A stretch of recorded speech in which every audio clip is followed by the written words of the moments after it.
Yo, it is Guido coming at you with a Tactics Talk. Welcome back, and man, do I have a good one for you guys today. This was sent by Fisherman Joe, and he said, highest damage game ever in a Hawk. And I said, well, I don't know. And I think he meant for everyone. And then I looked at it and said, well, that's pretty dang high. Now, I don't know, it's probably not the highest. I bet somebody's done 10 or some ridiculous thing in the Hawk 30. But this is a big damage game, guys. So let's watch as Fisherman Joe gives us a master's class.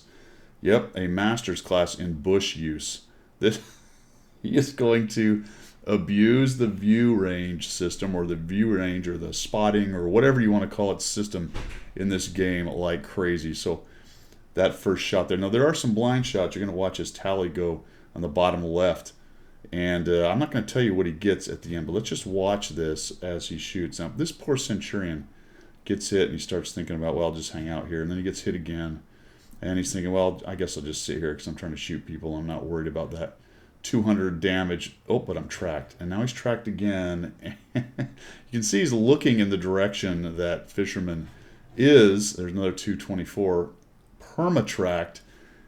Now, I think I would have moved up a little bit to see him, but I think Fisherman Joe right here is basically thinking, I want to fire as soon as I reload to keep him tracked, to keep inside of his repair cycle. Now, the Centurion did guess and got a shot on him, but it was too little, too late. Look at that. Just guns down a Centurion. Now, that alone is a pretty impressive start for his team right there, but we're not done by a long shot. We are not done by a long shot. He's got a couple mediums pinned down over there, and all of a sudden a Renegade shows up. Probably takes a shot in the side based on the damage I saw at the end, but let's see how he continues to use these bushes. Now, this is a very strong position if it doesn't get pushed, and the guys behind this little ridge back here really don't have a lot of options. Patton's got a pretty good turret. He's going to have a hard time pinning through that. Progetto, he can certainly pin if he can get a shot on.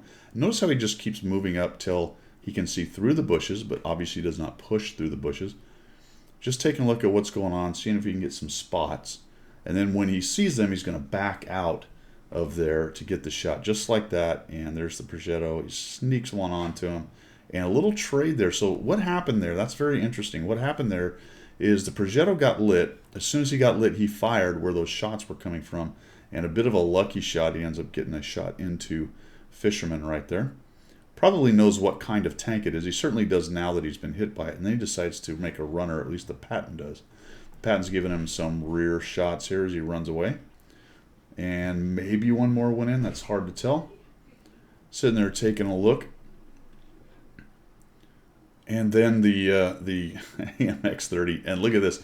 I don't know if the Hawk 12 fired or what happened, but I bet he was there for most of the time. He takes a bunch of hits. In fact, he doesn't even get away. Another shot. When you have these really high damage games, he's already up to 1,900, and I imagine he's well into the 2,000s based on the blind shots. Things like that, where you're just picking at pixels and it's going for you. I mean, that one missed, but the one before, holy cow, looks like it went right into the little tumor. Now he finds some guys over here hanging out on the bottom edge of the town out in the open. This poor Su-130 has no idea what's going on, so he'll switch over to the Renegade, which he is bouncing on. Unknown if that's the front. I think that's the front armor of the Renegade right there. But maybe it's the back. I don't know. It looks like it was the back. So hard to tell, actually, which way he shifted, but a couple more shots in there brings Fisherman Joe up to 2,400, probably closer to 3 at this point. Things are starting to dry up a little bit, so he's got to get a little bit more aggressive, and you see him push out. And I really like this, actually, because he could have sat there farming damage and hanging out and letting his team do things. But he's actually pushing in here looking for the win and catches out this Su-130, who he puts down and out of his misery.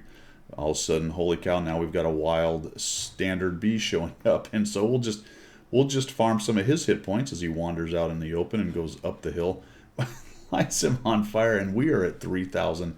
And it's not over, folks, because now a T-95 has presented the rear quadrant to Fisherman Joe, who is now going to happily shoot into the back. You'll notice, very interesting about this, Fisherman had about 14, 14, and 14 on his shells, and he's now into the heat because he's used all his regular shells.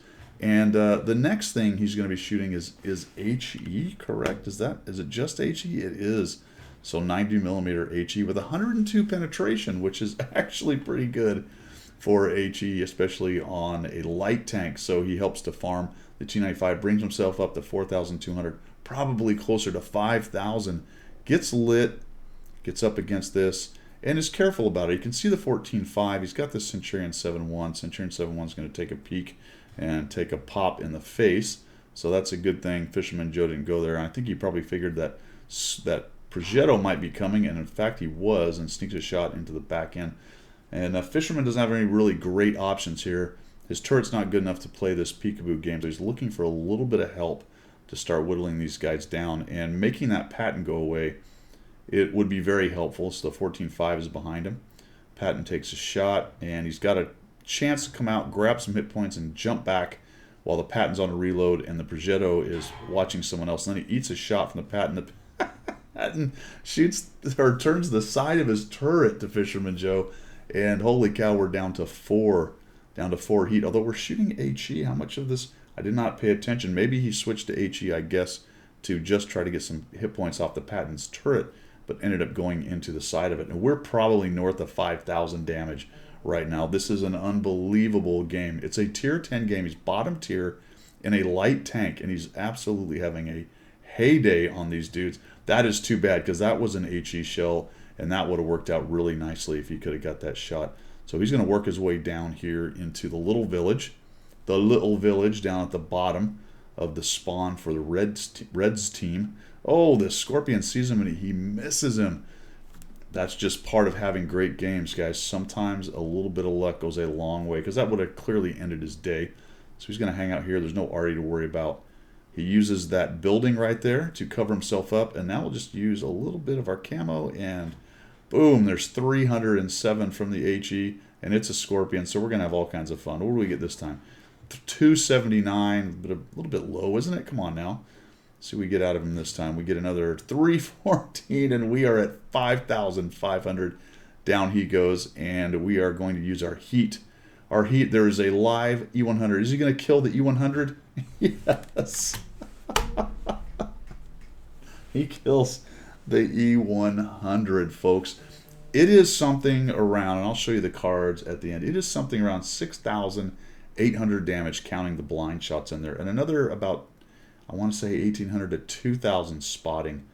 What a just gigantic game in the Hawk 12. Now, he had a very complacent enemy team who just sort of let him sit there and farm them. But wow, Masters class there, and there's the 1,800 spotting, so that's exactly what it was, 1,805. Really, especially early on a Masters class of using the bushes and the spotting mechanics of the game, remaining hidden. You see the enemy did a couple smart things, noticing where the shots were coming from. It was obvious it was coming from that little bush area on that area there, because if you ever played this map at all, down there on the bottom corner, down here or so, if the enemy gets scouts in there, then that's who's shooting you. They're in those bushes right there. And that one shot by the Scorpion could have changed things a little bit, at least, for the enemy team had they been able to kill him. But I also like the aggressiveness of moving forward and helping your team win. Just all around a fantastic match. The only quibble I ever had was the one time when you sat there not pushing up in the bush. But the fact is, you knew where he was, and I'm pretty sure you were just trying to make sure that you would have wasted time going forward and back and re-zooming in. So nice job, because you killed the Centurion out of that. Man, that was a great game, man. Really enjoyable to watch. Thanks for sending that in. That's all I've got for today. Thanks for your support. If you're looking for more ways to do so, down in the description. We will see you.